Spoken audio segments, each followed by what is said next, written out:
Hello, everybody. Welcome to the semifinals of the Hedgehogs Charity Challenge against Paul Moulton. So I found out, even if I lose, there will be a seventh episode, namely the game for third place. However, of course, I will try everything to win this and be able to present you a real final. Let's see how that goes. Yeah, other stuff. Finally finished the second edition of the theory of backgammon, so that's on the way to the printing house and off my bucket list. Really happy about it. I was really looking forward to remove all these typos and some things to improve some things. That were okay but could be better explained and all this stuff. So really happy about this second edition. Maybe that will be really my last word on the topic. We'll see. What else? Nothing special. So as always, if you like the content, please press the corresponding button and subscribe to this channel. If you're interested in private lessons or one of my books, please contact me through my website. By the way, you can now pre-order. The second edition should be out before 1st of March. So the ones who pre-order will get their copies first. Hope to get the books by the end of February. Okay, let's get started. Oh, my clock is already ticking, so I better get going. So that is actually what I like better with heroes, so that the clock starts running once you make your first move. So you don't need to stress yourself with staying high quickly. So what am I doing here? Is that okay? Probably. Double aces, great shot. By the way, this is 15 points, so could be really long. Never commented a match that long. So should he cube here? Maybe. I had to step up with the 4-1, by the way. Just cannot get myself primed without a fight. Unfortunately, if I don't roll something special here, I probably just will lose 1 point in this first game. So let's see how he plays it. Certainly some jokers available to me. 2-4. Am I supposed to hit? Probably to give him some bad numbers, but I don't really feel like taking this. So I will play this and expect to be cubed. Maybe I can take it even. Race is close, so if he makes the point, he can hit me. I really don't like it.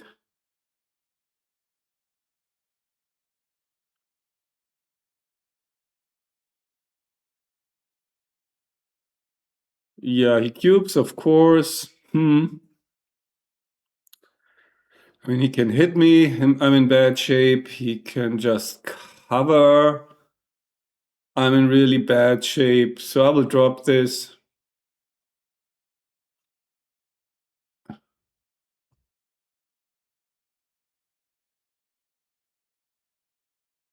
I mean, the 5 prime is really strong there.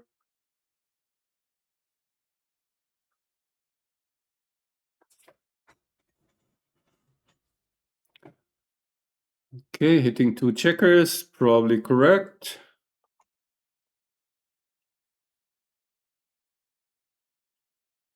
6-4. So now he can run or continue to blitz, make the deuce point. Yeah, maybe. Looks a bit strange with all the strip points, the blot, and the checker, the blot on the 8 as well. So I'm not 100% sure about that move. So I don't think he can play 8 to 2. He just has to step out. This is a bit too much. Can I cube this? I think it's too early. But now, of course, I have the chance to attack him. Yeah. I mean, that looks natural. And now I definitely will cube. So that's his problem now. I have the priming threat. His structure is really bad. I think I would be happy if it takes this.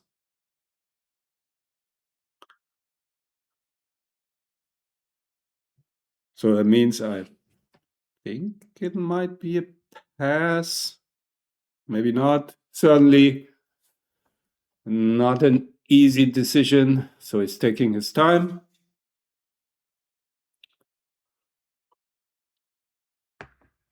And it's hard to pass when the opponent only has a 1-point board. So he passes. So we are now in a 14-point match. Double deuces, that's interesting. I think I just make the 20. I don't want to be stripped all over the place. I will just make the 20. Looks the most like the most natural play. I certainly want to move my back checkers. Making the 4 and stripping everything didn't look good. Also, when the opponent has made the 4-point, the 20 anchor is even more important than normal.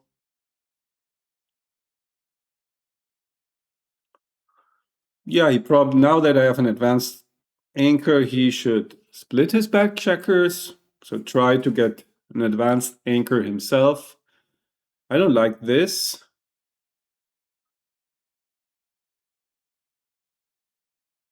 Yeah, something like this looks good. 5-2 is not great. I don't want to leave shots. This is a static position. Raise lead is important. Don't want to slot or leave anything. Can't see anything else. So this is a mutual holding game probably. Not yet, because he fails to anchor with the 3-1. So maybe I get a chance to attack. We'll see.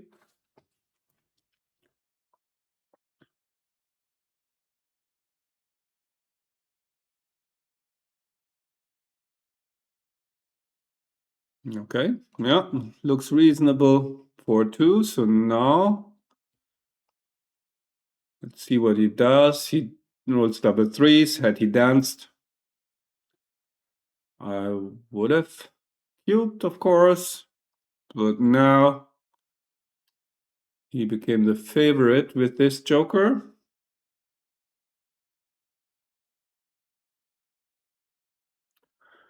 Thinking about the last E, that's the natural 3, I guess. What else? Well, 13-10 would have been an option. So 5 is clear. So I can step out. 6-2. I don't like stepping out. What does that get me? Not too much. So I think maybe this. Put some pressure in case he rolled small. That wasn't small at all. So this will likely be a cube by him. This looks a bit like an overplay. Why giving me the numbers when you are close to cubing? So guess he will do this. Well, maybe if I roll a big number, I can avoid the cube. That's not exactly big, but I will start building my board. So that's 11 pips, probably a bit too early to cube for him. Needs like 15 pips, something like that. So not yet.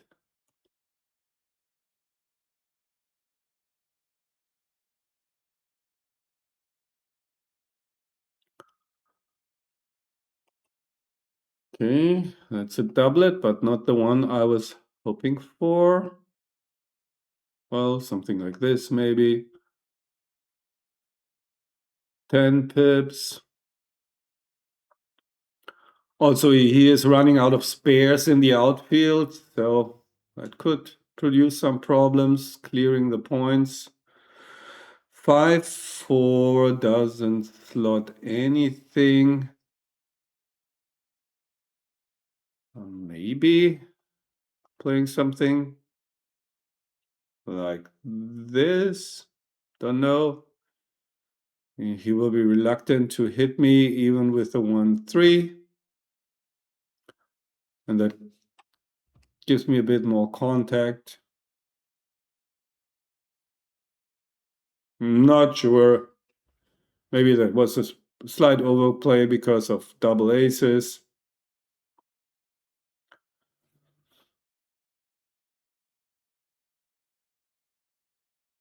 So he is ahead in the race. So in his shoes, I wouldn't hit.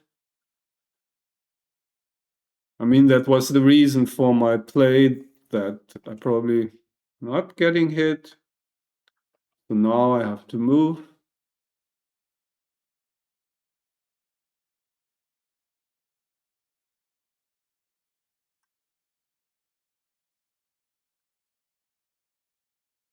Double three, so the race is getting closer.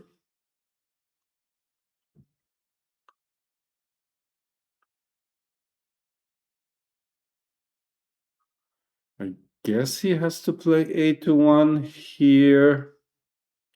Shouldn't leave. Well, it's only 4 numbers, so maybe, because next turn he's very likely to leave at least 4 numbers, so I'm not so sure about that.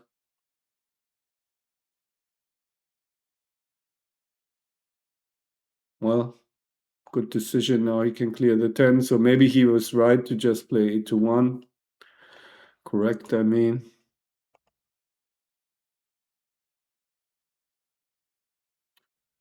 I guess that basically seals this game if I don't roll something like double fives or higher.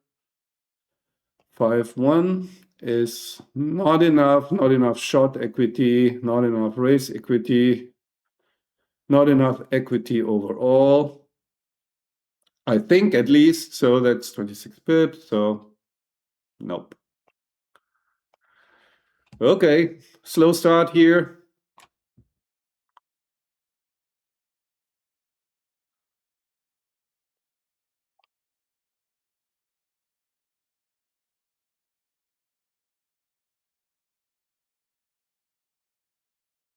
No, he shouldn't hit.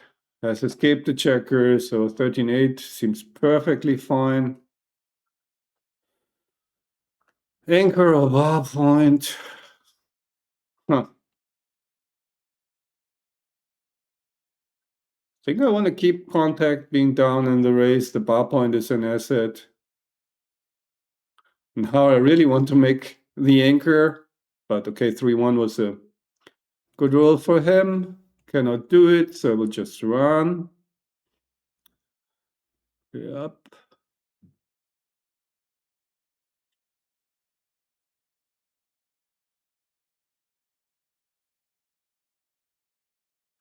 Interesting. Maybe 13-10. It's only 6-3 and double threes extra. And this opens himself up to being attacked, but he's slightly ahead in the race. So yeah, now I need an 8 as well. That's only a 7. Maybe I should step up and put some pressure on that lot. Not sure about it, but I don't want to get primed, so I will do that. So now if he doesn't roll a pointing number, he has to do something with that plot. If I stay back, but he could have just primed me. Or in these scenarios, I also have better chances to get out, which I don't. And now it's certainly a cube for him. I think 5 pips up, some attacking chances. Should be a cube. To 1 was actually my worst number because really bad in the race. So he has the race advantage plus some attacking chances. So in his shoes, I would cube. Take is really easy because if he's not able to attack me and I can escape, then my racing chances are decent. So I would have cubed in his shoes, but it's maybe close, but some crushing numbers.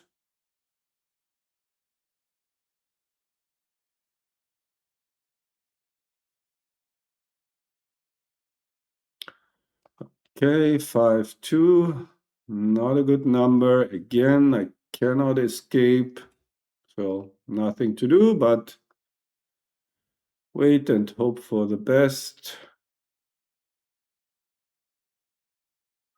Now he has some more pointing numbers, more market losers, still a racing lead. I mean, for me, sorry, for me, take is clear, so don't need to think too hard, and I won't. Double threes, good shot, so you can make the prime, gain more ground in the race, I guess. So making the bar point seems to be the natural play for him. Yeah. Now I need the 6-3, 6-5, 6-2. Everything would be nice, but 4-3. Don't see anything else. So now he can point on me. That gives me 6 numbers. So it's a bit reluctant because he is far ahead in the race by now. I mean, the reason why he should do it, first of all, if things go well for him, he can win a gammon. And the other thing is I have a blot in my home board, so even if I hit, it's not the end. So now he probably should be a bit more conservative because of his racing lead. Yeah, I guess my best chance is trying to run home here. That's 12 pips, but what else have I got? If I stay back, what does that get me? I think my best chance is to try and race.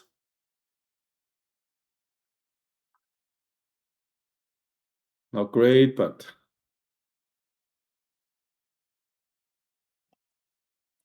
just need some bigger numbers, bigger than that, certainly.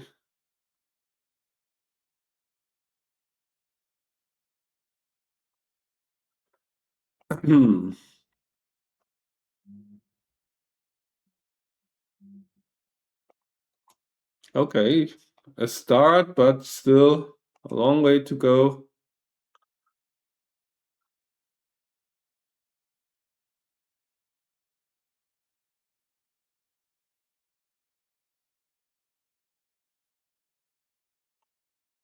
Two crossovers.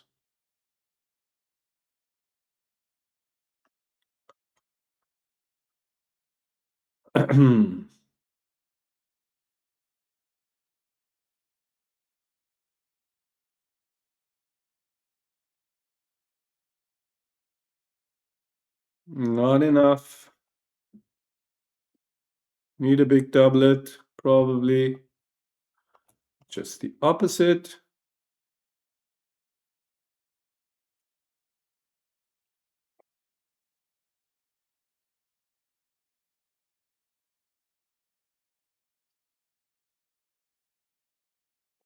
Not getting there, so whatever.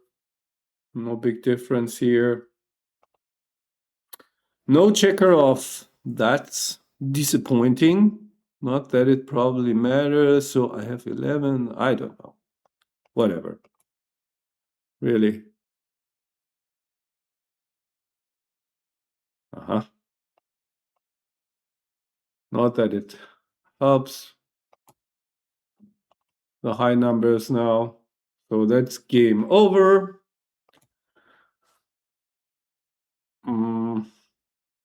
Yeah, the running out play, hindsight bias. Maybe I should have stayed. Really don't know.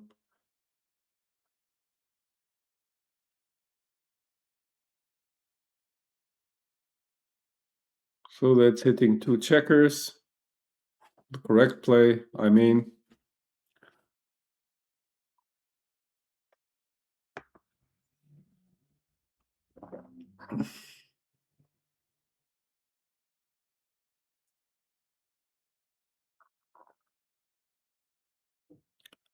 So his clock is ticking.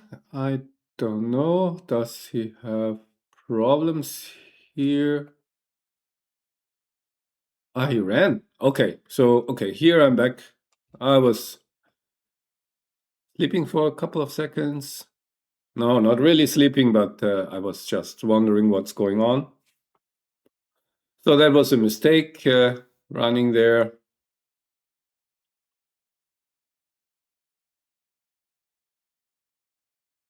Okay, this looks nice. Do I want to step up all the way? That gives him chances to attack me, to hit me loose. Don't need that.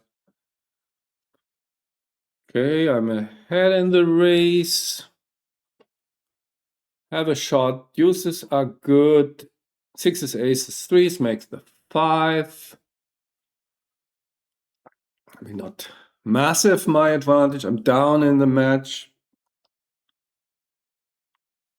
Certainly market losers here, so how bad can it be to cube this? Clear advantage. Maybe it's a bit thin. I mean, the take is obvious, so no doubt about that.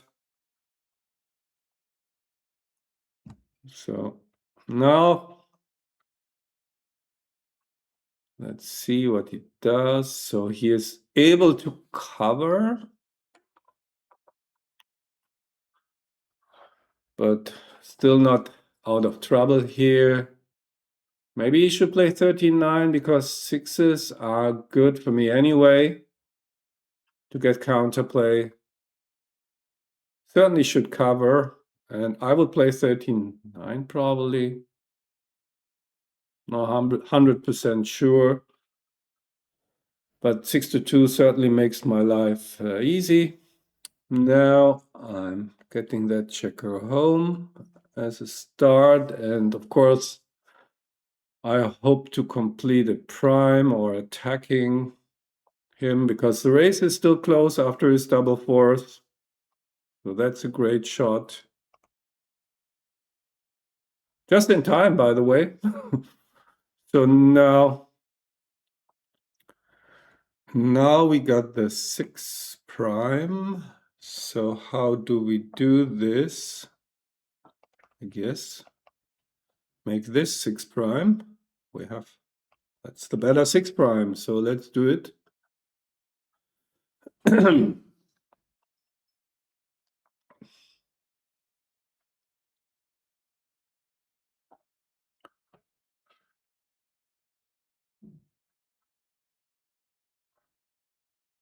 So not many gammon chances for me here.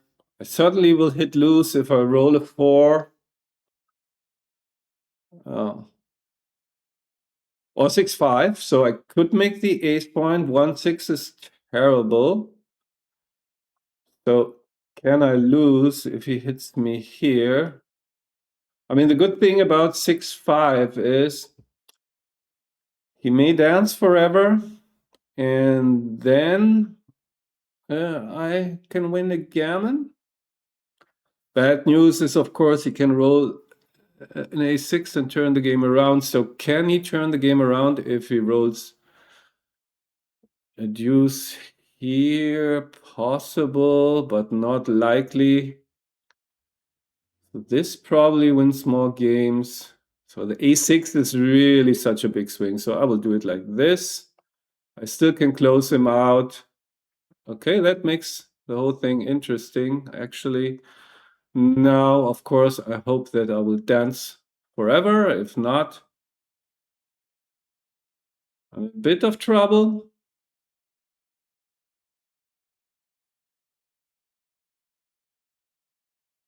Really need to dance.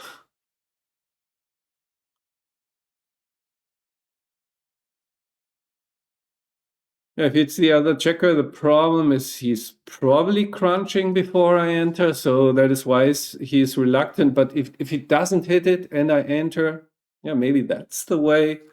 So certainly I gave him a tough choice here.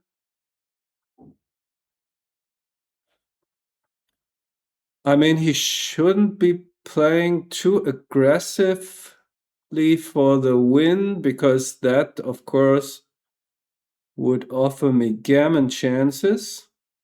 So he declined to hit. So for example, slotting the ace just loses more gammons for him. So probably not a good idea. So this is kind of a normal scenario. He simply crunched. I have a chance maybe to pick up another checker. Not gonna happen. Okay, so we are in boring territory, so I will try to roll my prime forward whenever I enter. So that's the first step. And this could go on for a while since he keeps on hitting me. Now we'll get the checker in place to attack him again on the deuce.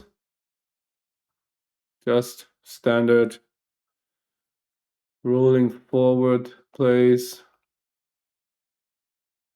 So he may. So 6-3, got another checker in the area, so ready to hit loose. One. Question is, do I want to get hit here maybe? I mean, what's the danger? There's no real danger. The thing is, there's 2-3 is bad. Maybe I want to get hit there. So what can happen? I still can probably cover, even double fours covers. And if he hits me, I might get a chance to pick up the checker, even if I dance now and he exposes a blot. Okay, same thing.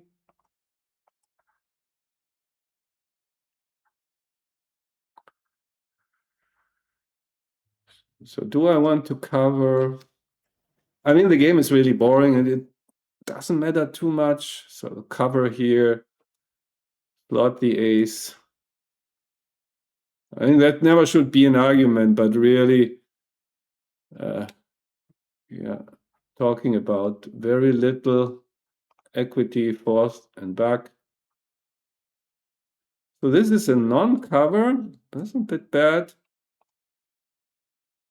So now I have sixes, fives, and deuces. 5 is there.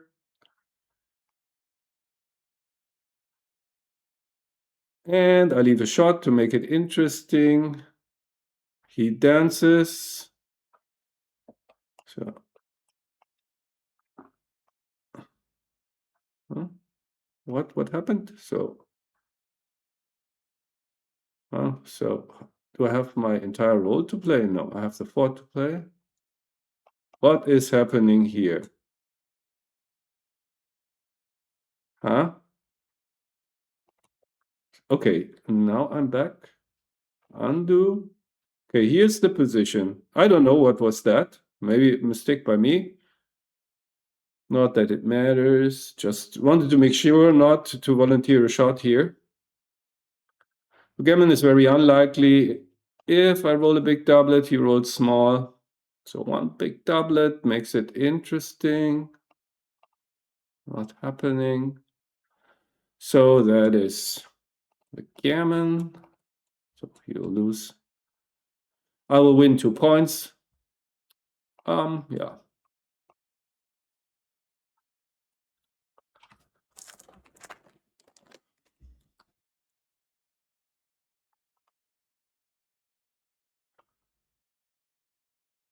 So now, yeah, that's the correct reply. I guess I just have to run here. So maybe you will hear me chewing because I feel a bit hungry. About lunchtime. So I have an energy bar here.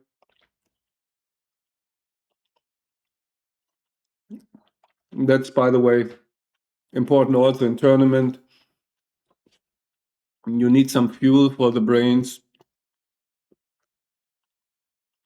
So I always have bananas, like fruit bars, whatever, for a break. So that was a great shot. Races. Evenish now. Gotta get that checker to safety, which I don't. So probably I will make something useful with this roll, since I cannot safety that checker. That was a super joker.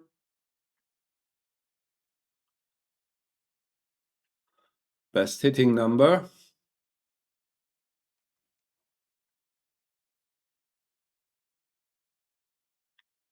So this could get me into trouble in case I dance.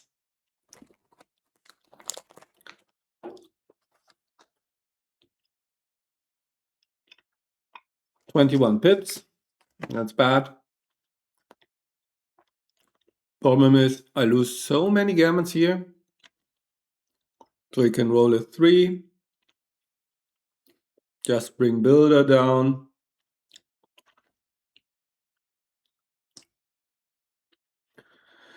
I mean, I should lose way over 30% gammons. Don't feel comfortable. I mean, how could I? I have a prime. However, what will he do?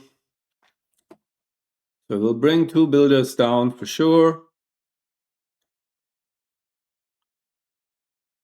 And I'm really in trouble if I don't perform. Yeah, this is a super strong, I mean, not a super strong blitz, but really a strong blitz. So even if he rolls a bad number like 4-2, so then he has all the builders for the 5 point. I think it's a bit too much because of the gammons. Don't like passing when I have a nice structure.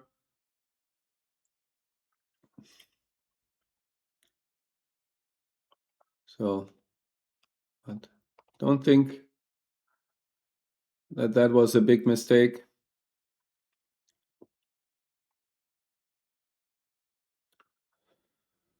6-1, not great. I can duplicate 3s. He needs the 3s to anchor and hit me. That looks interesting. I can also just make the bar point, duplicate 4s. Maybe just like more like a standard play. Oftentimes it's good actually to do this duplication play. So could have been correct.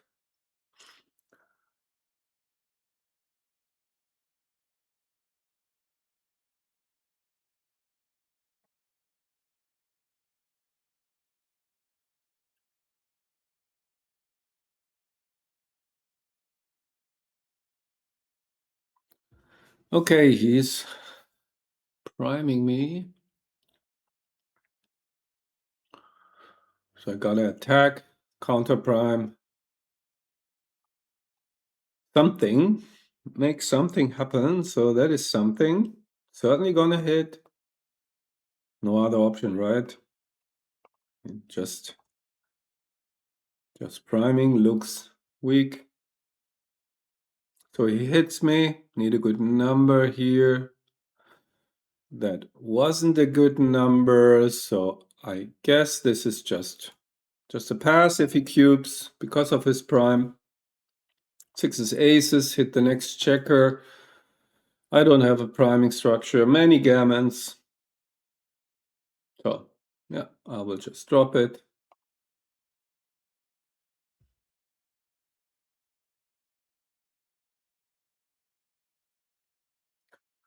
Five, one.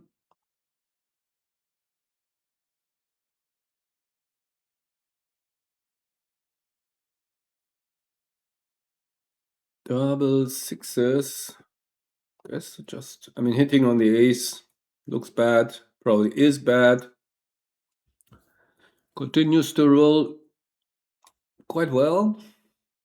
Now the question is, should he make the 5 or the 11? 11 is kind of attractive because it unstacks the mid, but the 5 point is, of course, the stronger point.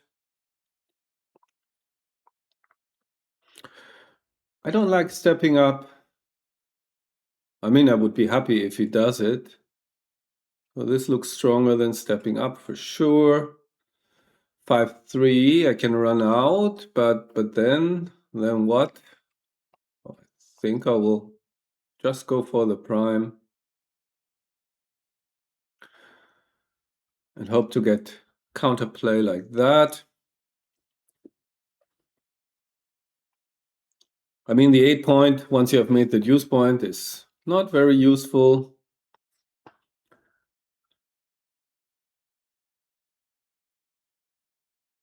Okay.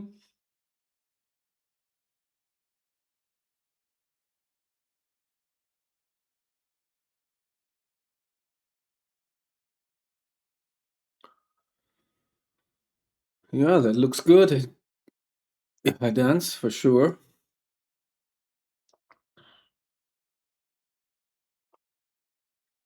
3-1, continuing with the counter priming plan. 6-4, now he has to attack. So only 5-3 is the only return, and 5-6, so returns. 2-1 is interesting.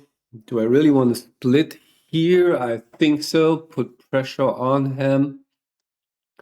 I mean, I don't want him to just make his 5 point, so I think this is a split. If he makes this 5 point, I'm better off. And yeah, put some pressure on him. Okay, so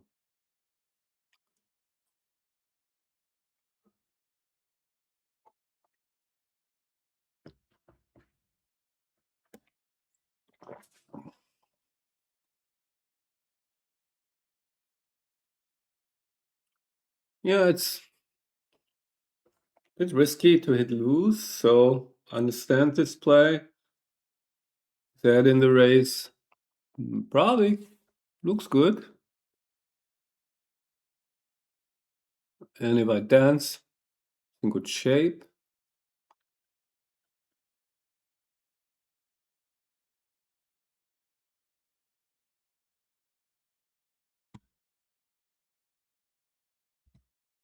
Okay. Okay, come in now.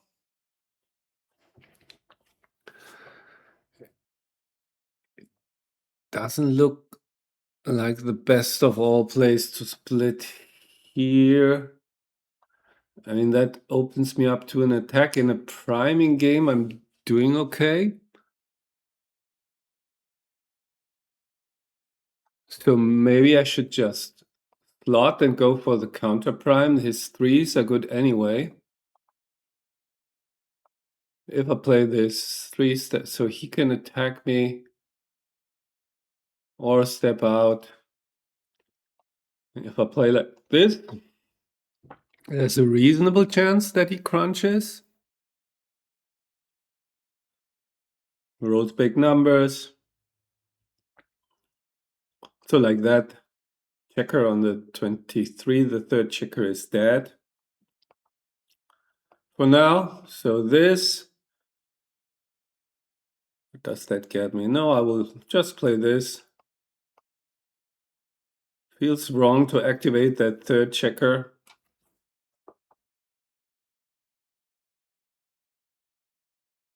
On the deuce that he has.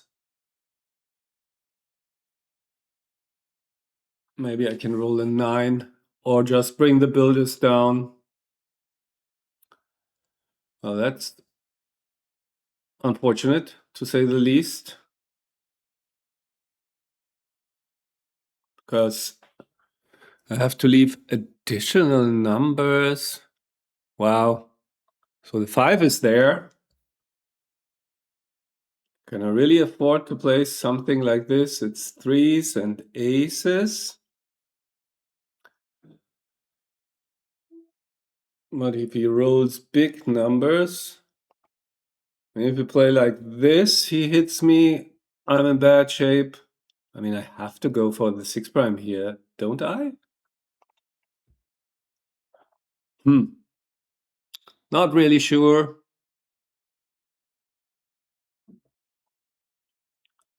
But this gives him bad big numbers. So can easily win the priming battle if he rolls big. So I will just do this, hope for the best.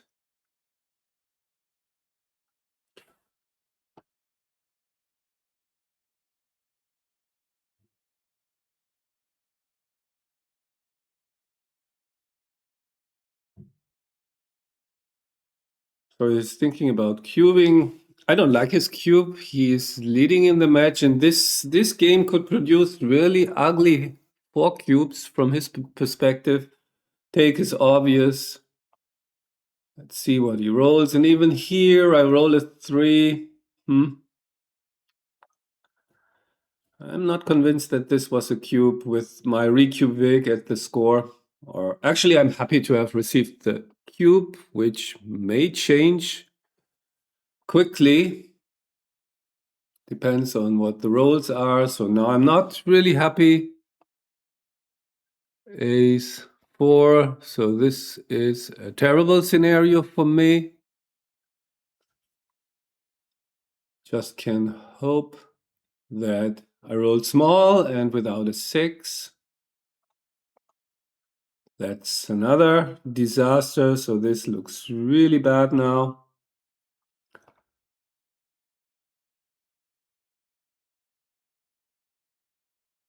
So yeah, it feels a bit like I butchered this game at some point. Not sure where. Yeah. But yeah, could easily lose a gammon here. Of course, now the way it has played out. Still think his cube might have been premature.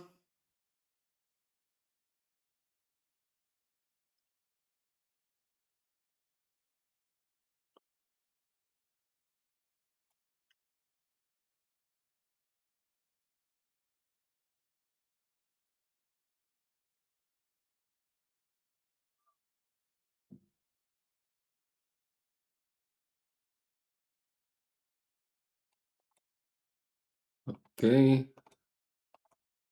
Rebuilding the board. Gotta get out of there if I don't want to lose a backgammon. I think he should just rip the checkers off. Backgammon chances. And really hardly any chances to lose this. So just 2 off from here is correct. Yeah. Well done. And backgammon is looming. Now I really have to hit to avoid that scenario. I cannot. And So what loses fewer backgammons? If he rolls an ace and I split, then he can take away a crossover for me. I think this loses fewer backgammons.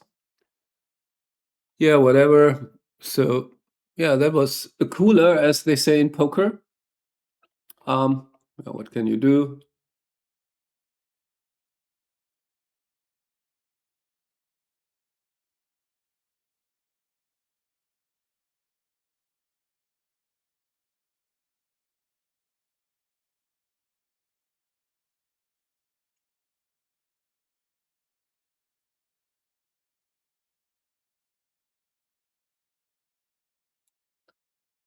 So I have to cube super aggressively, of course.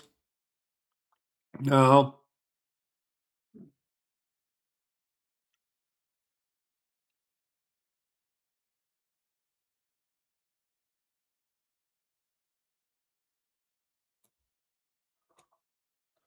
could make the 9 point. I think that's what I will do. Going for the front structure, worrying about the back checkers later.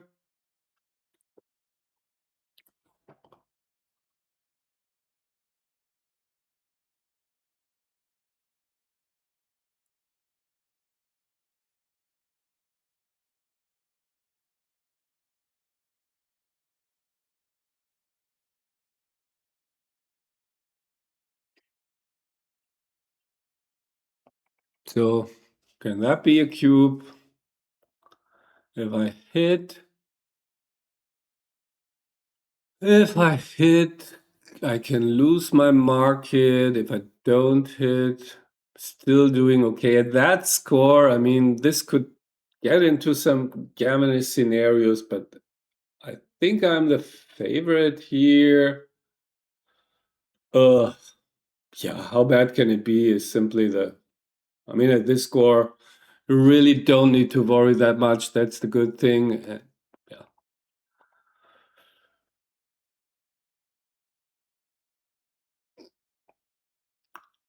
So I think, yeah, make the 21 anchor, gives him a good game, reduces gammon losses. So double fives is terrible.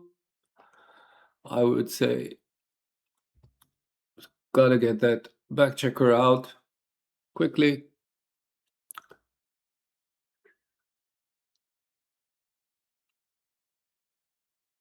So here we go. First attempt at an escape.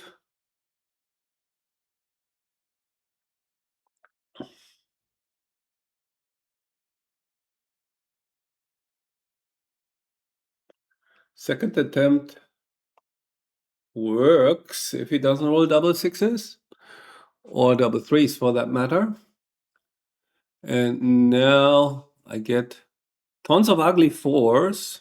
So what am I supposed to do with them? I guess I have to start clearing points. I mean, this is one option. I can also go to the undo. If I don't clear the point, it would be something like this. That looks horrible.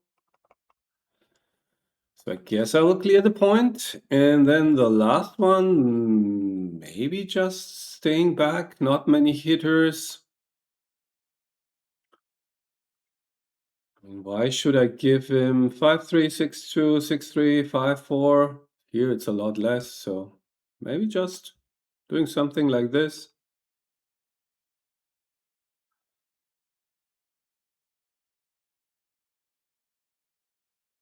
And I can hope to build some inner board points. Maybe a roll an 8 or a 10 double sixes is certainly building inner board points. So these are forced.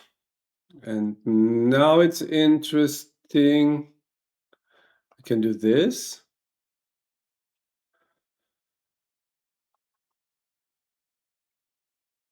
I mean, why should I leave it direct here? Don't want to get hit. Yes, he has a blot, but I have a blot too. So no, I don't want to give it direct here. Don't see much point to that.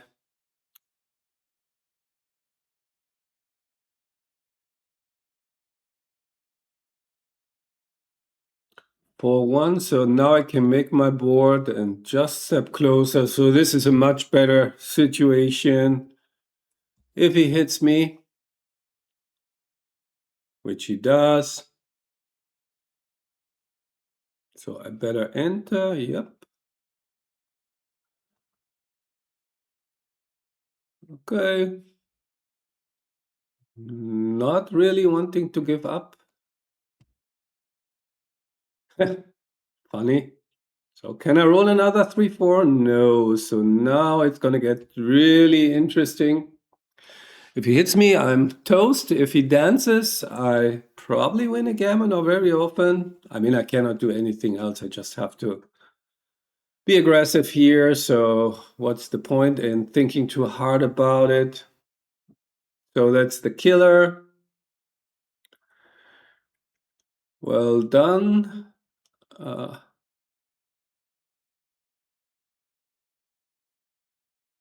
now I can lose a gammon, certainly. Yeah, that was like let's put a glimmer of hope in between, because had I gammoned him, would have been nice. And now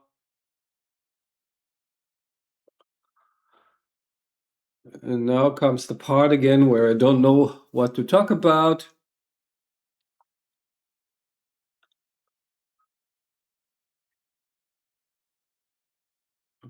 Because nothing is happening on my side. Oh, an ace is happening. So he doesn't dance. So maybe if I roll a 3, I may get some counterplay. Oh, yes. So, okay. So I don't need to think about talking, filling the gaps. Can just think about moves. I don't like that play, because he really wants to get outfield control. So I certainly want to jump here. So this is 8s or 7s. Yeah, I want to fight for the outfield for sure. Yeah, that's a 7. Yeah, why not? Certainly don't want to stay back on the 24. If he blitzes me, so be it.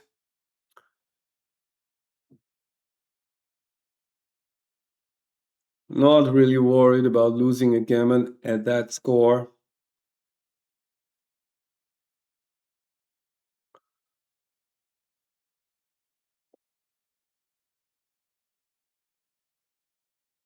Yeah, I mean, he wants to get it home without any risk. So just somehow cruising home.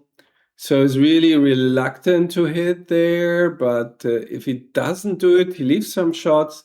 He seeds outfield control, maybe. He's down in the race, so the natural play is just to hit. There are 2 spots open, but I can understand this reluctance. So when you're so close to victory, yeah, this is the play. So good for him if he does it. Just go for the kill. Okay, still reluctant.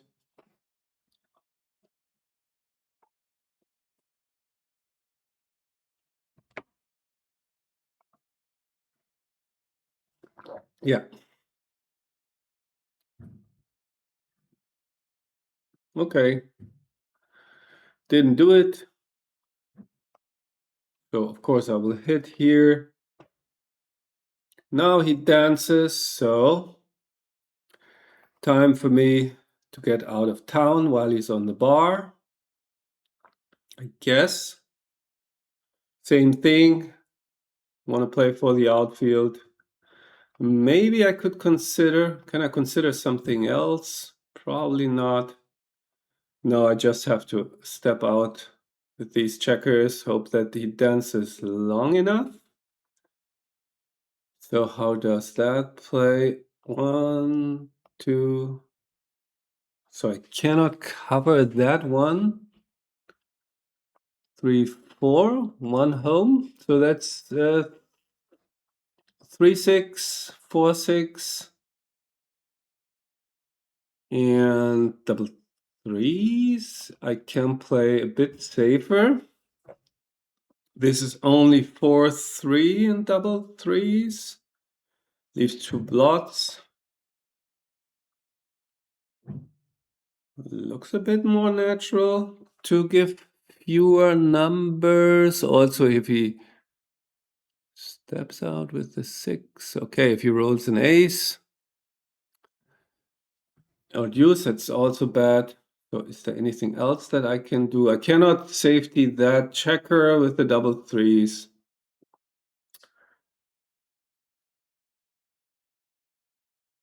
So maybe.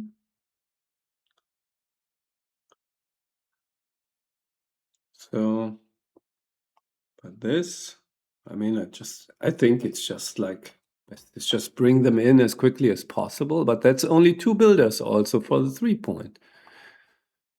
So maybe it's actually this move, fewer numbers.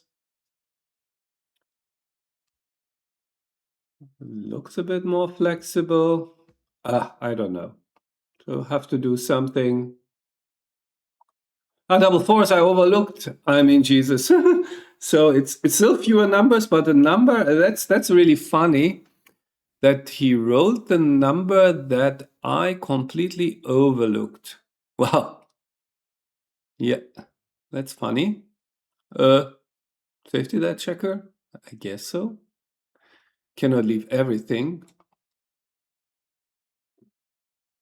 Another double fours makes the ace, so I really better get in now. But yeah, I overlooked the double fours. Interesting.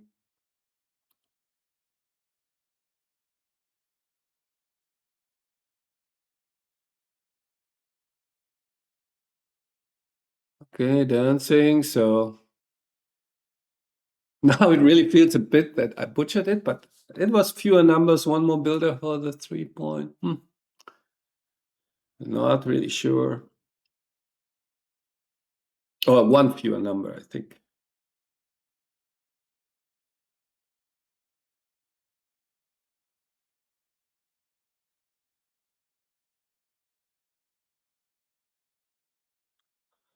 Three. I don't want to step out just yet. I think that looks like suicidal. Fives, aces, so.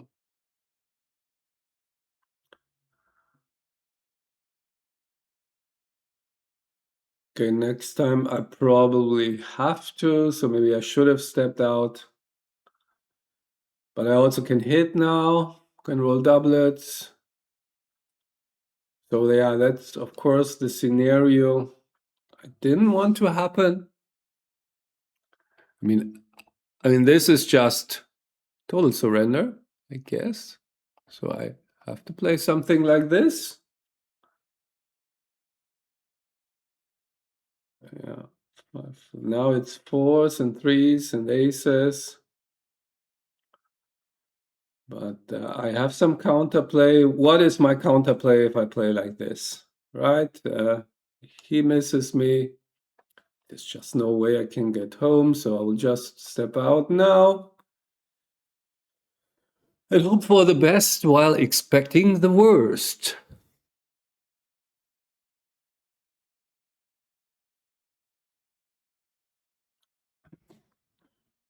So 3, 5. Guess he should bring that checker inside to have another builder.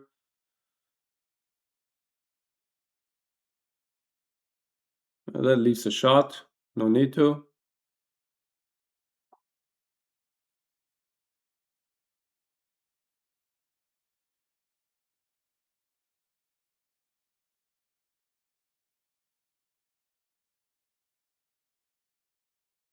Yeah. Looks good. Okay, so same thing. I can step out now or hope for something better later.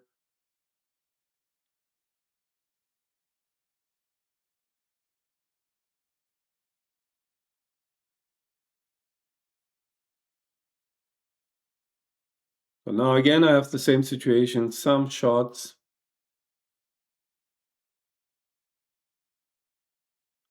This I wouldn't play in his shoes, because if I roll two big numbers, all of a sudden I'm doing fine. Like any two numbers over 3, higher than 3.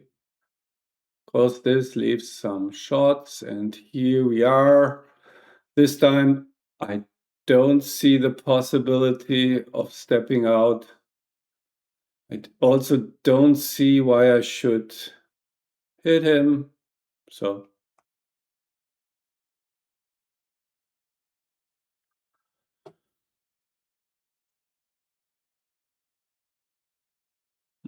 maybe he should even stay back. Not that it matters much. He's just this. Does he really need to make that point?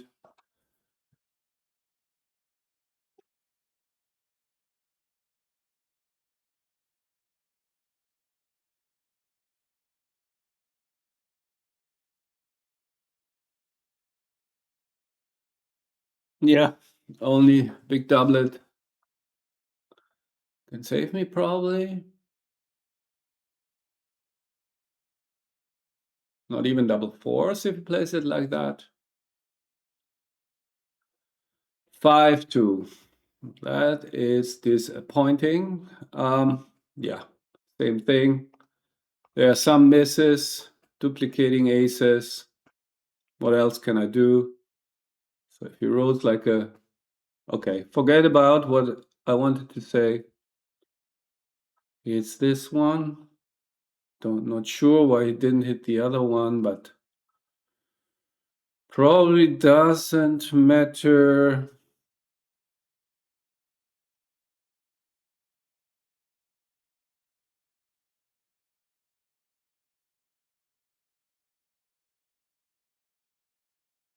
So he takes his time here.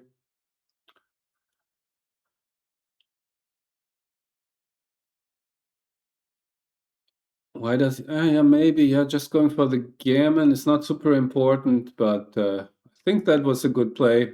So what should I be hoping for? If he wins the gammon, at least I can have lunch. So no, I'm always hoping, of course, to have a fighting chance, but really in this spot, let's put it that way.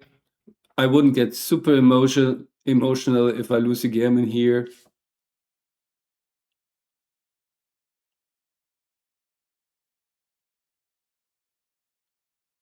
Just sometimes it's not your day.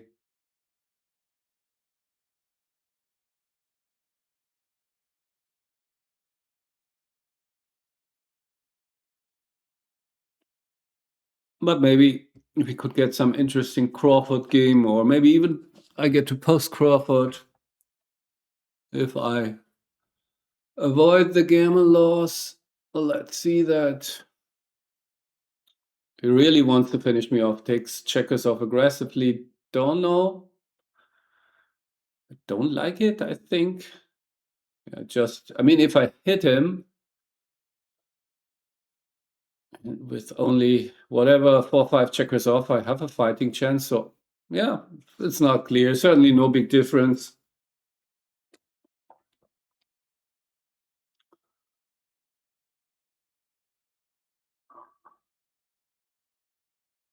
Okay, I think he made the right play. And here I get my fighting chance. I have to roll a 4 because he should hit me. Fewer numbers. No, no, no, no, no. He has to hit me because like that. Fewer numbers, and on top, he slows me down, so he gets closer to winning a gammon and bringing this to a close.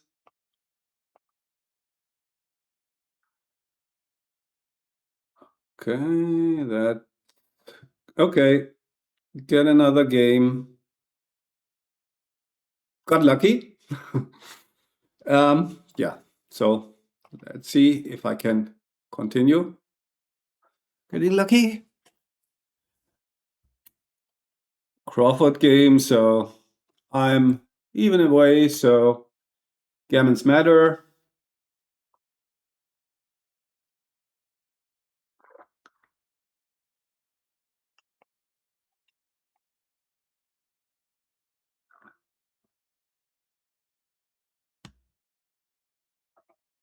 So I guess I need some more energy bar, fruit bar.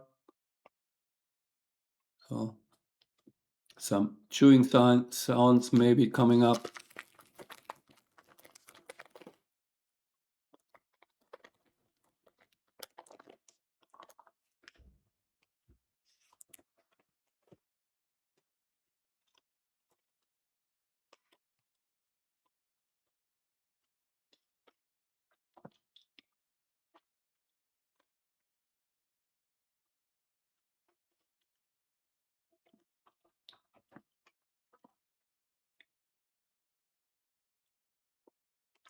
One and three.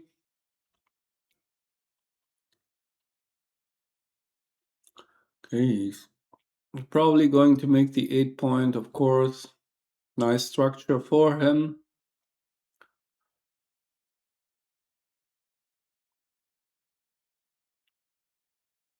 So he has really has slowed down, which is, I don't know, he just wants to make sure that he wins this, maybe. But of course, that is a bit dangerous because then you start overthinking. So, as they say in German, then you don't see the forest because of all the trees. So, I guess I have to do something here, hit something. Okay, that didn't work either. So entering on the 21 is clear, splitting also clear. So now he can just probably has to make the deuce and run home with one checker. Is that the idea? That looks good at least.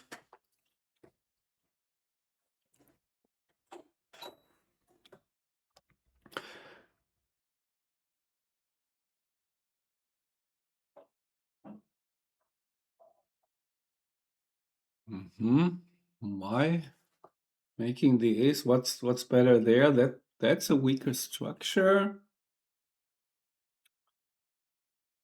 I mean, he can just blitz me, yeah, like this and 11-6. Of course, he doesn't need a gammon. That's an idea.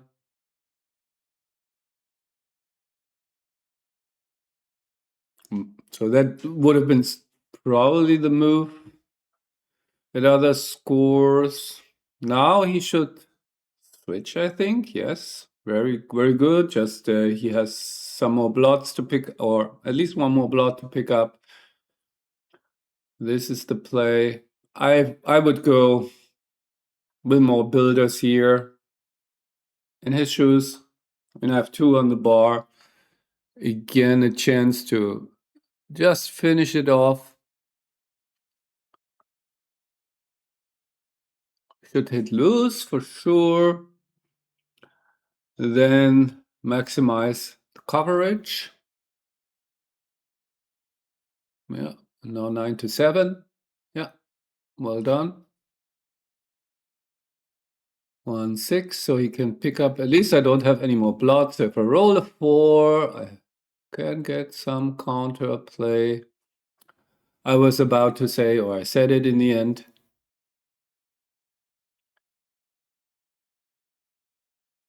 Okay. Now another chance to do something. Now it's really tough for me. Has his 5-point board. And usually it takes a while before you get your checkers in. So you should hit me for sure. Just to slow me down. And does he really need to leave that blot there? I mean, his covers are really far away, so I'm not sure if I like this.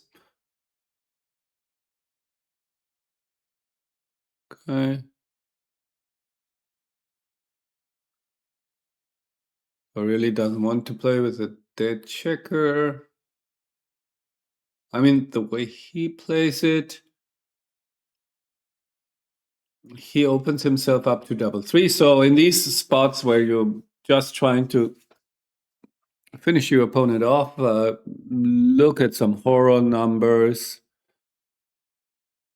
for you. So the way he played it before, double threes would have been a cruncher.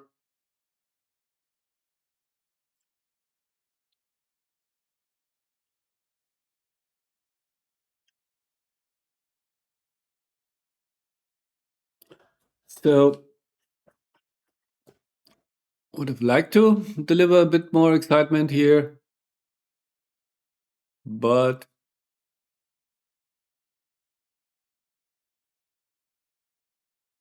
probably not gonna happen. Maybe I roll double fives.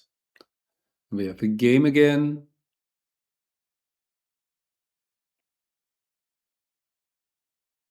Wishful thinking.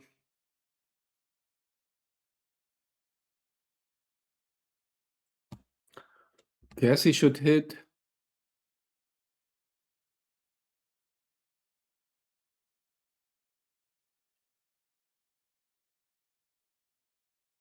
Maybe not.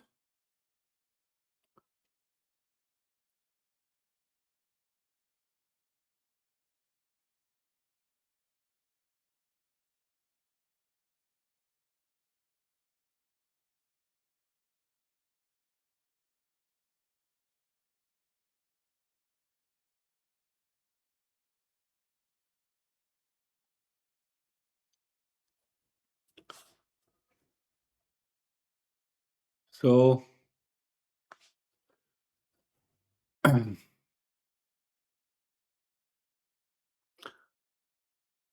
like it's hard to focus here, and so I feel while I'm sitting here that my thoughts are drifting away a bit. So maybe I should pause in these situations, but then you miss some moves and probably shouldn't even make the point. Yeah, something like that.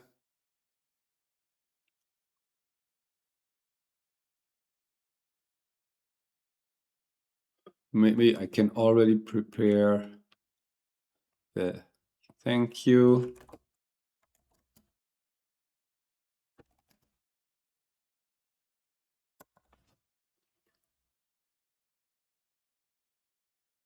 To do something.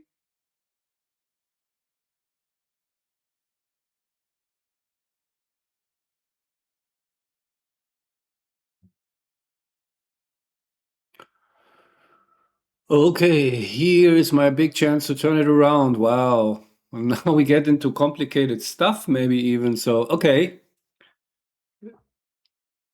I'm certainly going to hit. Then the ace. Maybe slotting the bar.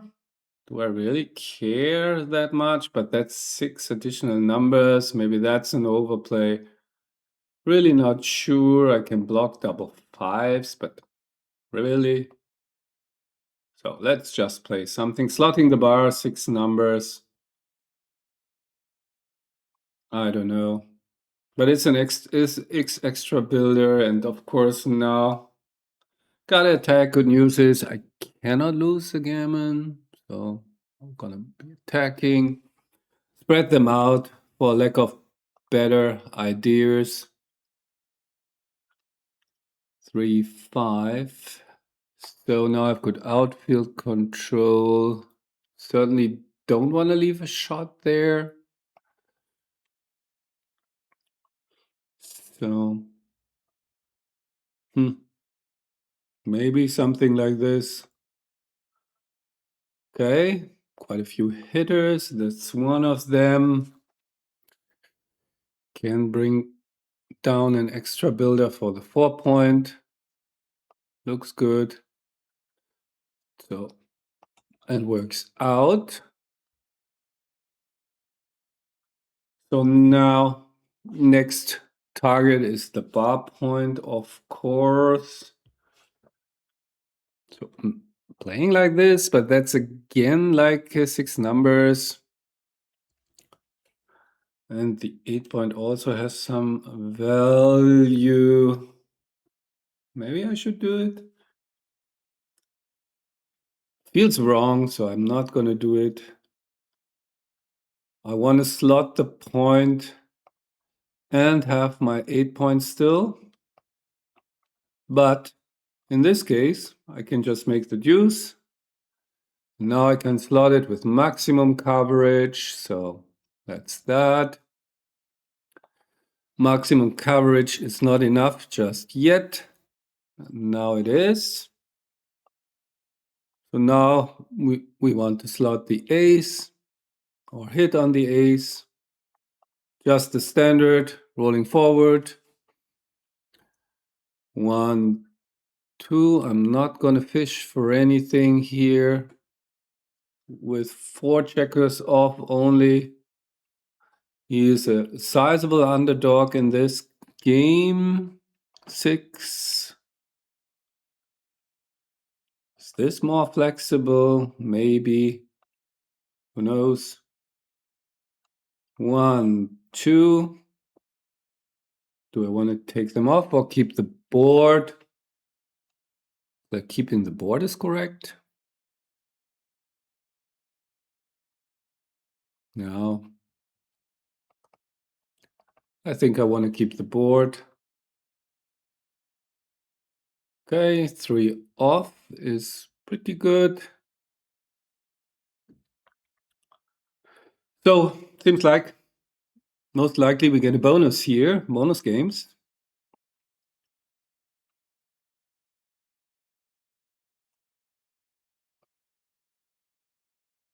So, by the way, the thank you, good game that I wrote, of course, no matter what happens here, I can just leave it there. Just shouldn't send it just yet.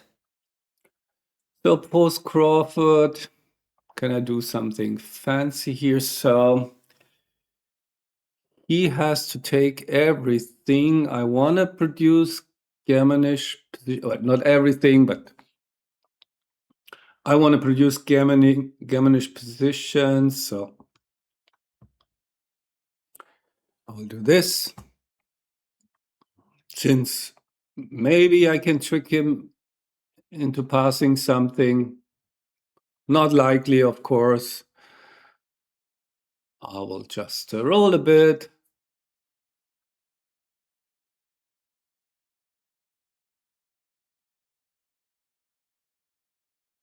Continue to roll. And now that looks like a good cube.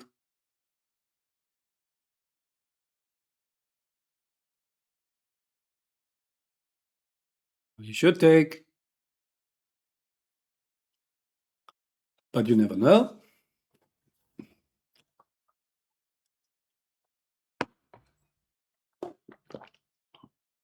Oh, so that was nice, to say the least. So that was an important point, easy point. And now he has very high take point. So now I double the first opportunity. Standard stuff. And how do I play this? Do I really want to attack there? I mean, this against 4-1, you do this. It looks a bit weird. Like this. Is that really necessary? But I mean, should increase gammons. It's a bit active. Why not? Maybe not. I don't know. It's just keeps the initiative. Where is the initiative now? I guess for the lack of better options, just make the anchor.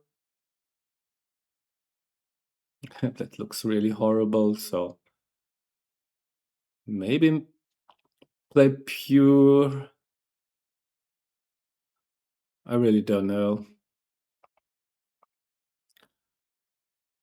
What else can I do? Is there nothing that I can do? This just looks like just like really horrible. So I will do this.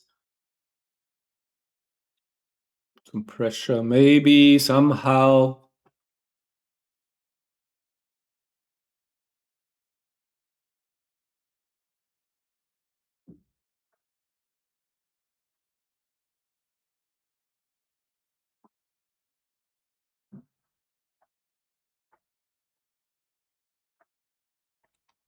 Five two. At least it hits.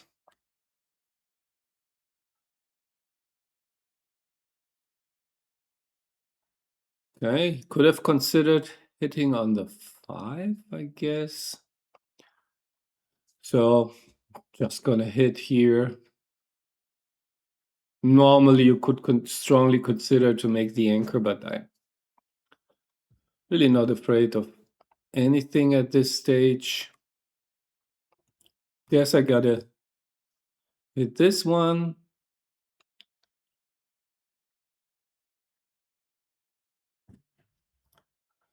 Three one, so nice blocking point. That should be good.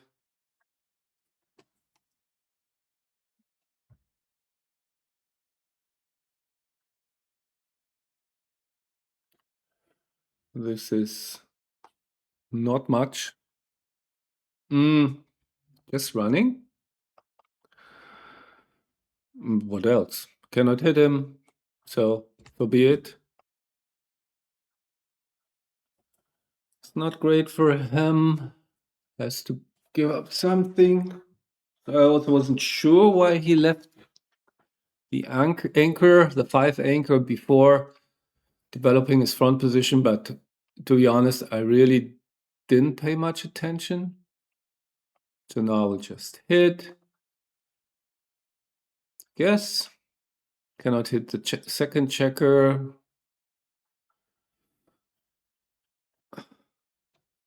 And now maybe I can hit 2, so I can point on him, or I can not hit 2, so clearly pointing on him.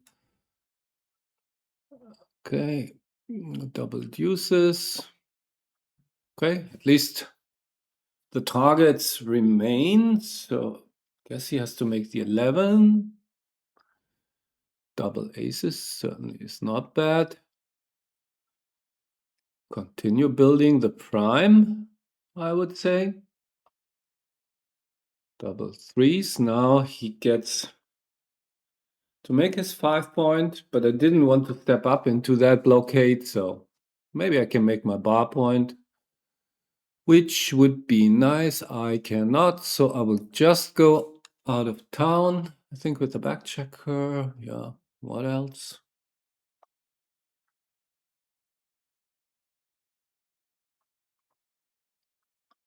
Yeah, he has to try to move his back checkers. He's far ahead in the race, so needs to get something going. And I need a prime. Yeah, he should split probably. I mean, what's his plan here? Of course, yes, I can make the prime, but I can make the prime anyway, so I think I like his play. So, yeah. Okay, counterplay for him. Unexpected at this stage. 1, 2, 3. Oops, not that one, but that one. So not what I wanted. Okay.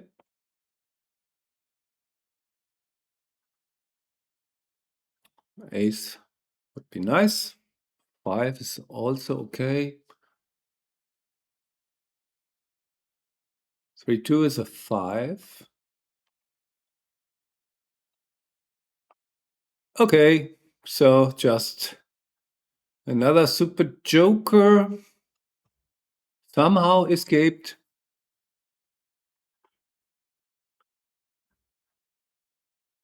And we still continue this. Okay, remaking the anchor is certainly best something like this maybe. I want to keep max contact, so yeah, why not? 3, but where's the 4? Guess he has to hit. No, didn't have to hit. Do I have to hit? That's interesting. So I can just play like this.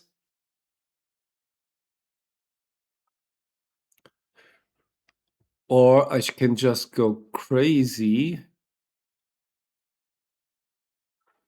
Which is the better play for the score. Maybe if he hits me, I can hit some returns. Normal play is clearly just to hope that he doesn't roll a 6. But then, okay, then he covers the blot. Then I may have better attacking numbers. If he runs out, 6-3, 6-4, 6-6. So if I want to win a gammon, I should just, boom, attack him. He may dance. This could be just a score overplay, but it's just a nicer. Oops. 1, 2, 3, 4. That wasn't great, but playable.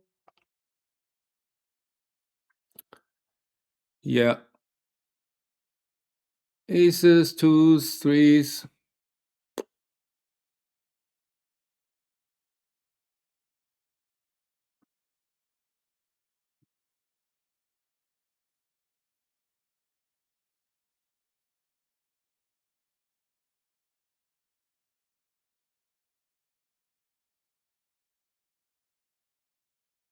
Okay, progress. Of course, we're gonna hit lose. Okay, just maximum builders. Aces, 6s, and yeah, 4s are the bad numbers. So 6-4 is playable, at least. Okie doke. Chances are that I can win a gammon here. Can I protect against double 4s? Probably not. Okay.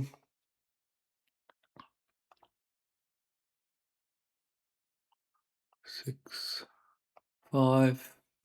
Just getting them out. 1, 2, 2, 3, and 4.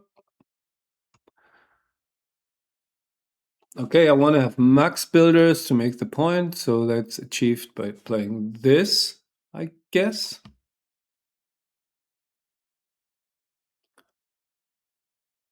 And almost made it.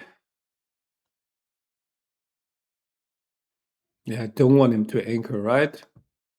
If he hits me, so be it. I mean, I could take the checker off, but then he anchors. I don't know. It feels like this wins a lot more gammons. So I do it.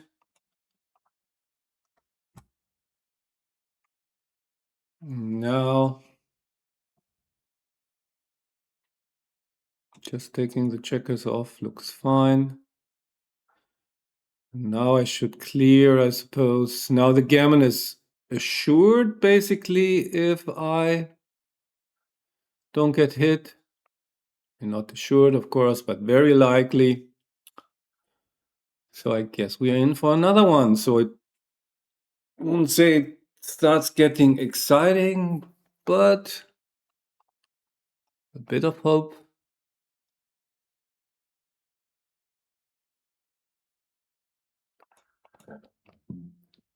So that should be the gammon.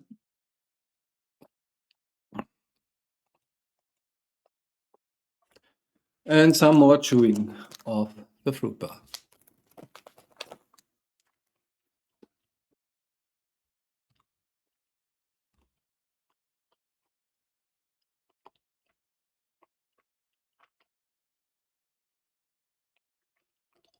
Yeah.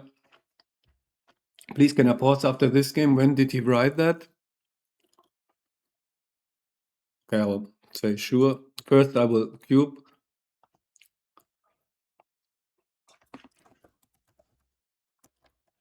How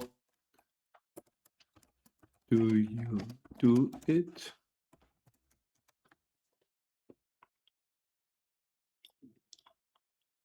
No, I'll pause here. Probably there's a pause button. Yeah, I hit. You want to bring the checker down. You want to play.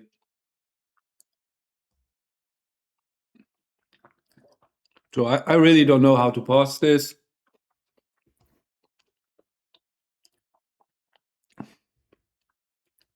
But I can understand it. Just regroup. I mean, so close. Also, he's in a bit of time trouble. Maybe. If this goes on for a long time. Or maybe he just needs to go to the restroom. Who knows?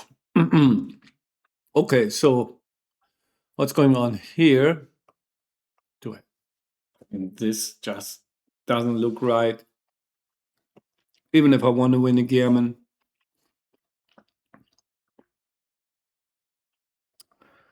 But it's not gammon go or anything. So this is the normal play. Or maybe even. Okay, if I play the 5, then play the 6, maybe even more attackers. Maybe even this. Yeah, let's do this. So like that, I don't give him a chance to hit something, distract me from attacking him. 4-2, I guess I make the point.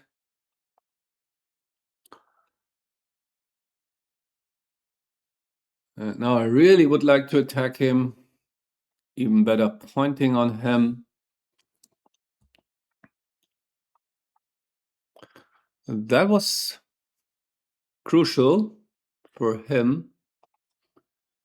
And I think I'll just continue to attack of the stronger board. This looks super ugly, but you never know what comes out of these. Maybe something good. So do I go into full blitz mode or do I jump out here? Yes, this is full blitz mode. I need a cover. I need to cover this, so I will just go for the cover here. And now I guess I have to go for the prime. What else can I do? So interesting game again.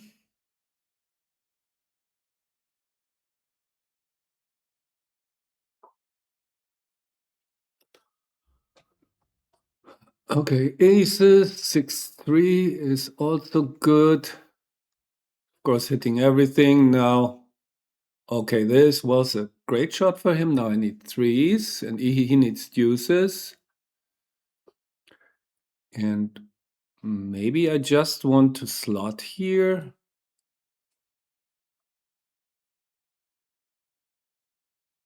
Probably. I mean, why not slotting? Is there any way I can kill my sixes? Okay. Okay, this might be a bit better. I mean, it looks good. So 6-1 is nice. He has to break his prime. Okay, he will pause after the game, so that is solved. If there is another game, of course. Good shot, and he continues to roll double aces from the bar. And at least I can release a checker, so now deuces are crucial for him.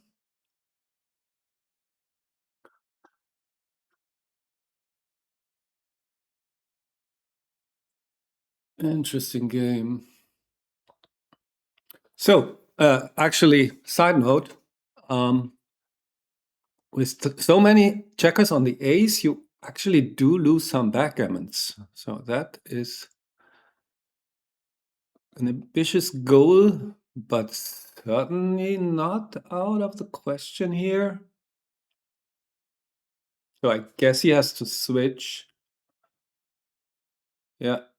Now he can maybe make something happening in case I dance. So can I duplicate anything? So sixes and threes hit here, sixes and threes hit there.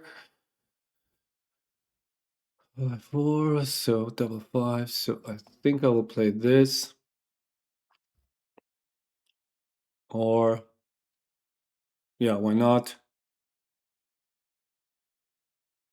Okay, great shot for him. So now I'm under pressure. So this is really turning into something interesting. So you should hit and from the checker from the 24, and I better enter. Ah, no, that was bad. I mean, he should try to win this forward. Settling for a back game. Ooh, that was really bad. And he could have just tried to go forward. I mean, this was. I mean, now he has a reasonably timed back game all of a sudden, maybe, but still, back games lose backgammons. Okay, so I cannot destroy his timing anymore. The good news for him, the bad news is if this goes south for him, it's over.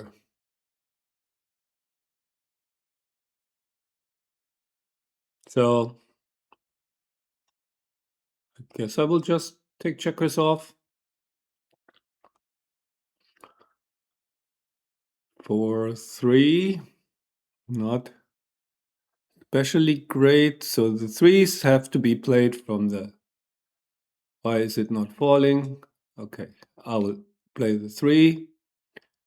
Think I have to prepare to clear the point. Double aces. This time it's not a great shot because he has to weaken his homeboard a bit.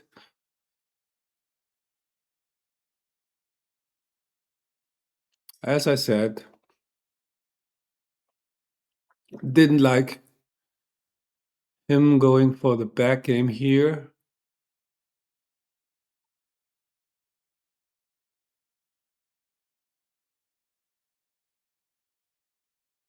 Okay, that was forced. Not that I mind it because structure is really good.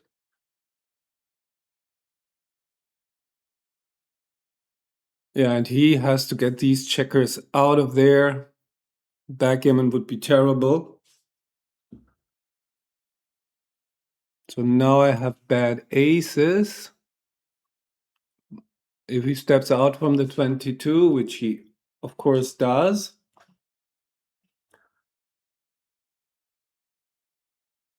Here we go.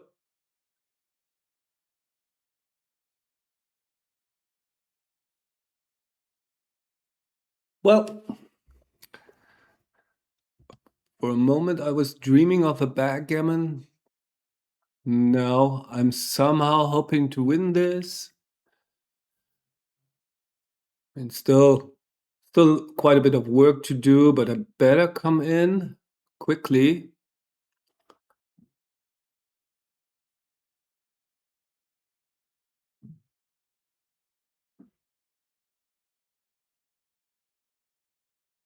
Okay, that could be the end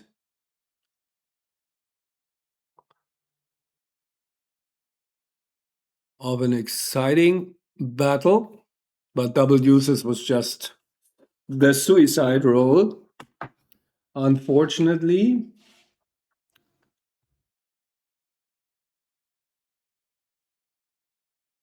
So back game seems to be working out even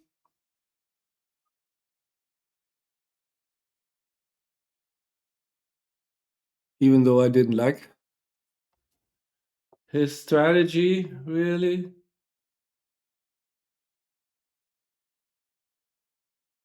That doesn't mean that it's forbidden for the strategy to succeed.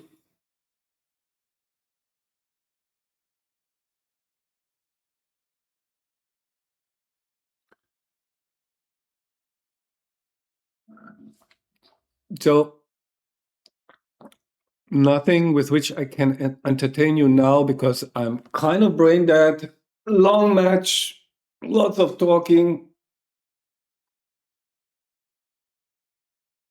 but certainly some excitement in the end.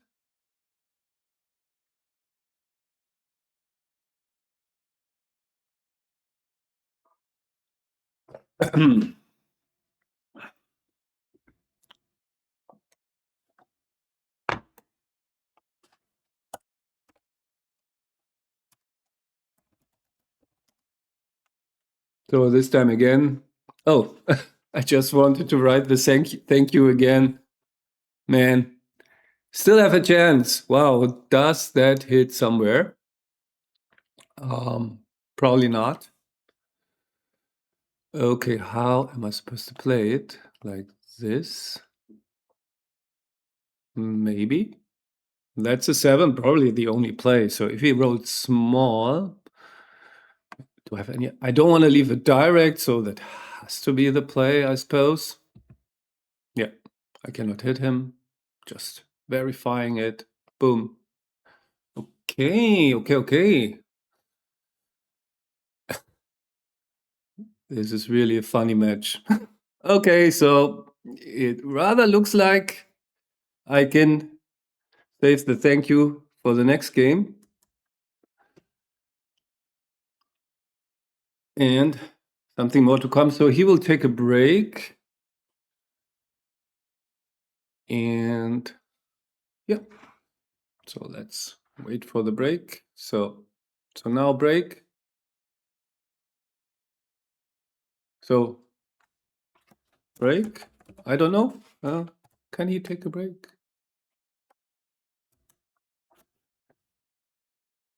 Oh yeah. Okay. Break. So I will pause here. Okay, seems to be that the break is over. So I will of course cube, and now it's gammon go after he takes, which he will. So I really have to try and win a gammon here to make the impossible possible. So this might be a good start. So I think at gammon go, there's not much to do other than going full attack. I mean, looks also super strong. Wow. So certainly also wins gammons, but I mean, at gammon go, I just can't be bad to just try really hard to win this. So which checker do I hit now? I want to keep my 8 point. I want to split my back checkers. So I guess it's that. Yeah. Okay, he dances. That. Good news. Connection lost. Okay, lost connection. Don't want to lose connection in this game. Okay, one step closer to the gammon. Now get your builders in place. Yeah.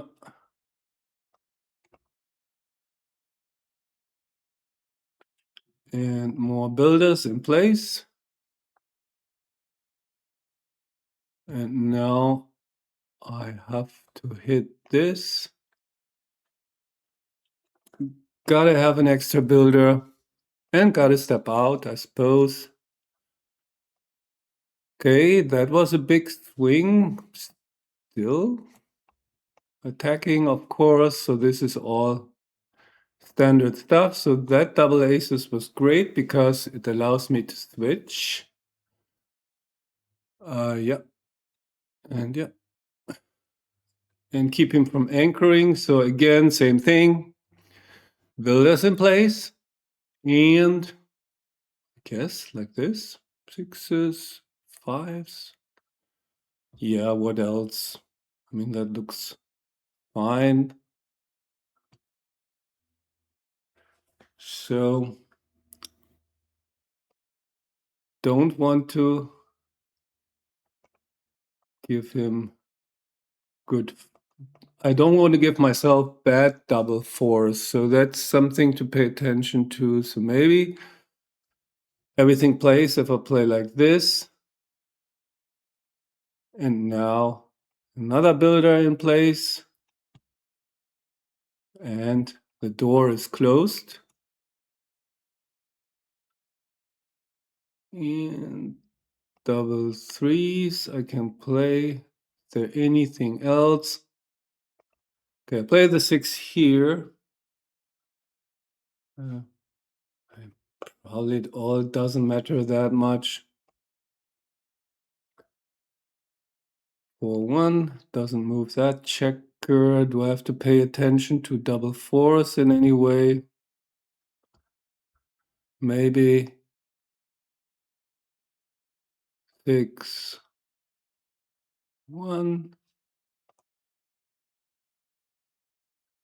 So this is could be, ain't over till it's over, one of the biggest turnarounds that I have witnessed. That on tape. So now, what's the safest way? Should I just clear the point? Should I play something like this? This feels wrong.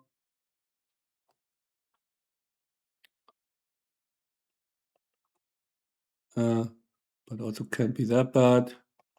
This leaves shots immediately, so I don't like it. I don't know. Maybe like this.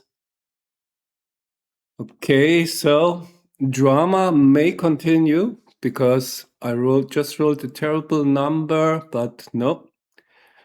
Doesn't look like drama. 2-1, yeah. And 2 big numbers, yes. So it's more and more likely we'll make it to the final. I don't know how. I mean, it's on tape, so you see it and I can re-look at it, but that is just kind of incredible. Yeah, tough game, backgammon. What am I supposed to say? Really super tough beat for him.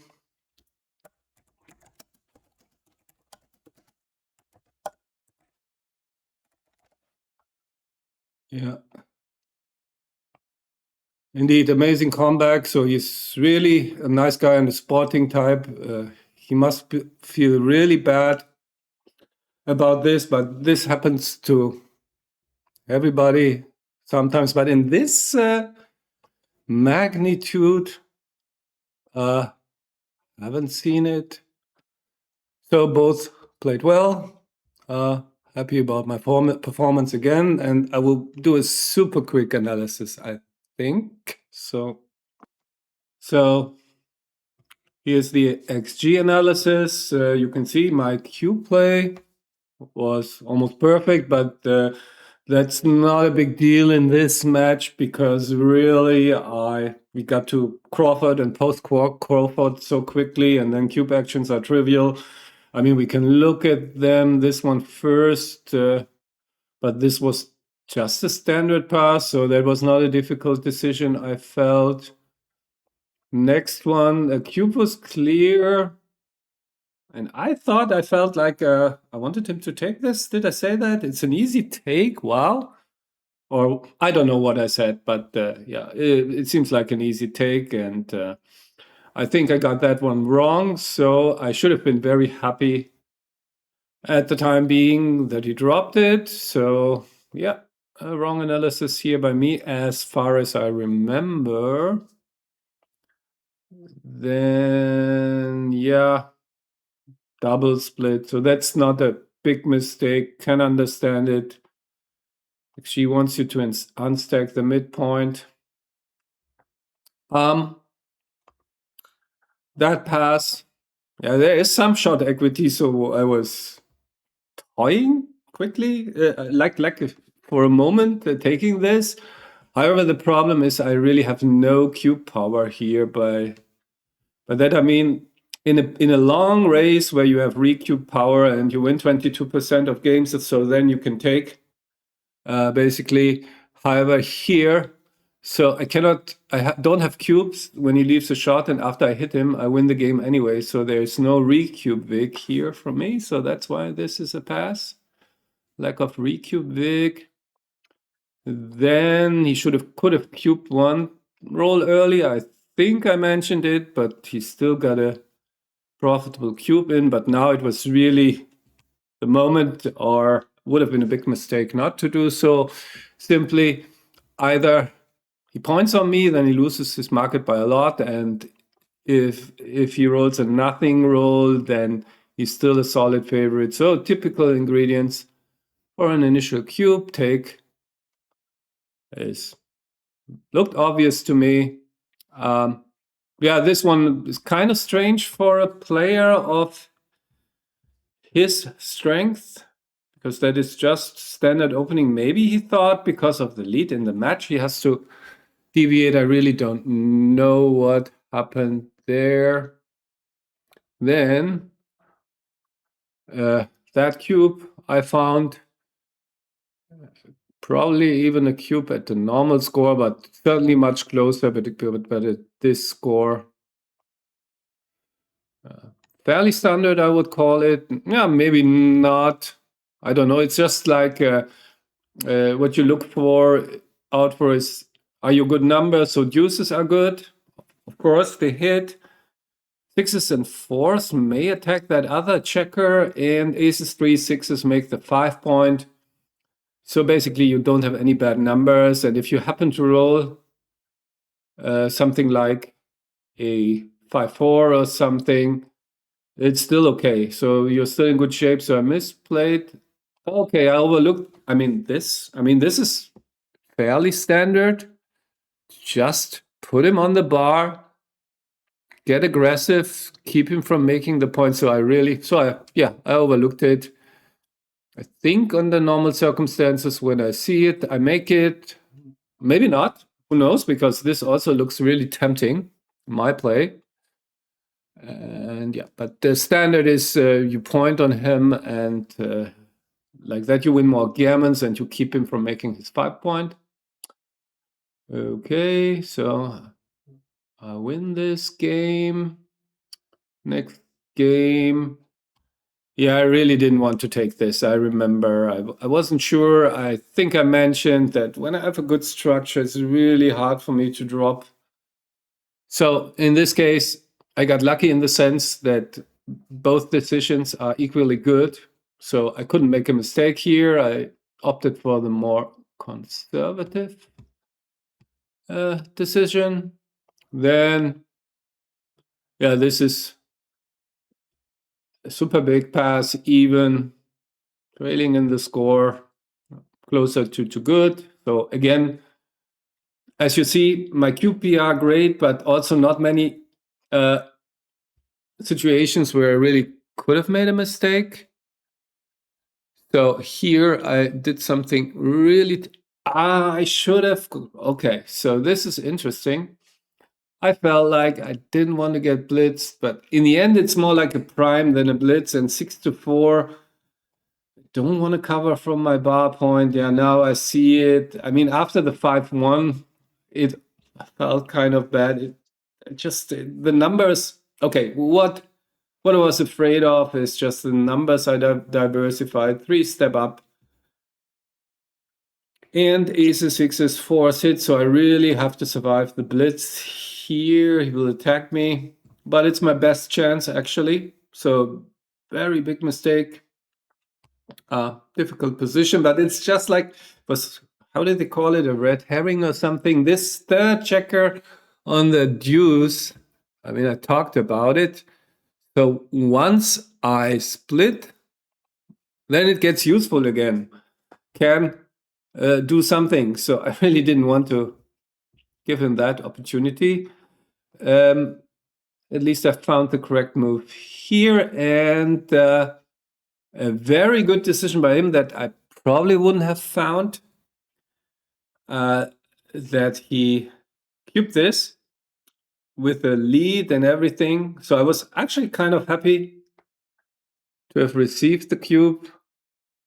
By the way, I just noticed you don't see my face. Not that it matters, but here I am. So, where was I? So, very good cube by him. And I think I would have made a mistake here. I was kind of convinced that it's not a cube, and then my position fell apart. This was wrong. No, I mean, the stepping out was correct. So, but yeah, whatever-ish. Not really. So then this cube, yeah, this is a standard big deficit cube. You just have a moderate advantage, see some gammon wins, so you just chip it without deep analysis, I suppose. Or with deep analysis, you can make a deep analysis and then chip it. This, okay, I should have kept that point. Interesting. I thought this is a problem point, but maybe not, because, okay, if I play like this, final position is this. What I usually do is looking at my numbers. So here my argument was fives are really terrible. So I have to play fives, 6-1. And that could lead to really awkward scenarios. So here, the problem is I have one more five that I can play 16-11, but that's it. So it's not really much better on fives, but all the other numbers, sixes, I have plenty to play with from the 8, threes, fours, and aces. I can clear the 9 with. So deuces are great because they put extra checkers on the 6. So yeah, should have done that. And I guess the other reason why I shouldn't have stayed back with my back checker, you can see here, because with my blot on the ace, he could have created contact, like making the prime and putting pressure on that checker. So I think that was the main reason why I should have just brought that checker to safety, because the way I played it, I'm offering him chances to really put pressure on that checker. And lucky me that he didn't take advantage of this. And then it went all south. So here, yeah, that was the funny. So that was the double fours hit that I overlooked. So in the end, that was better than this. And maybe the double fours actually make the difference here, but it's just, I found it kind of funny that indeed he hit me with one number that I overlooked. So now, interestingly enough, yeah, I mean, if you look at my match winning chances, so here I was basically dead. At that point, he could have gammoned me, so that was one point of the match where I was dead. The Crawford game had only one mistake. Okay, so, I mean, we can just look at my match winning chances here for the fun of it. They should be like maybe below 1%. No idea at which point. It doesn't matter, but now I want to know it. So, match winning chances 0.63%. And probably there were spots where I was worse, so displayed as normalized equity. Just show you that this was, I mean, you have seen it, but this was a pretty extreme turnaround. So here, that's why you delay your double, because still an easy take. And yeah, you can read all about it in the theory of backgammon, but basically now I need one fewer game to win the match, and gammon value is not super high, so very easy take. But that is why you delay the double. You can provoke some mistakes. In this case, it worked. Not that my match equity was great. Still, so something else. Maybe I just browse to my blunders because I really need a break here.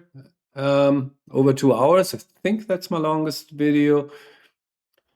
Yeah, okay, that was already in the other game, in the game 13, where we took a break, I think, or before the break. So I mentioned it's not gammon go. Usually you do this. It actually really likes to free the back checkers, but I felt this should win enough extra gammons and just go for it. And yeah, was wrong, but I don't fault myself too much for it. And that was this crazy backgammon. Yeah, I want to see his 6-2, where he played. Yeah, he put himself. I mean, he played the back game with shaky timing. It wins fewer games, but in one thing he was correct. It loses fewer gammons and even fewer backgammons. So in that sense, I have to retract. It's still much better to just try to go forward, hope for the best, more than a quarter of wins. But for the gammons and backgammons, my gammons and backgammons, it's actually better to make the double anchor. Yeah, and